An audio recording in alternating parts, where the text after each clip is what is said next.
अस्सलाम वालेकुम। जी हाँ, कुर्बानी के लिए हमारी जो कुर्बानी थी वो पहुंच गई है और हम अपने डोनर सज्जाद का और उनके दोस्तों का बहुत ज़्यादा शुक्रिया अदा करेंगे कि उन्होंने ये कुर्बानी भेजी।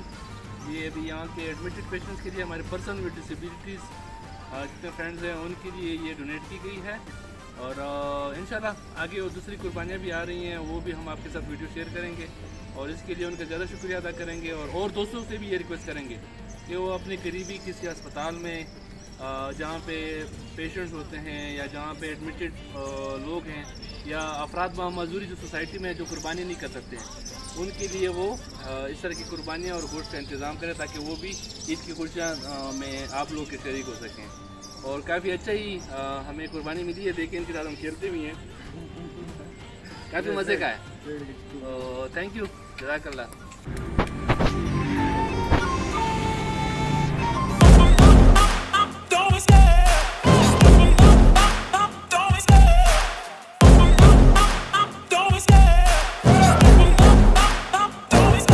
I love the chase and the hunt, and I set the pace when I'm running.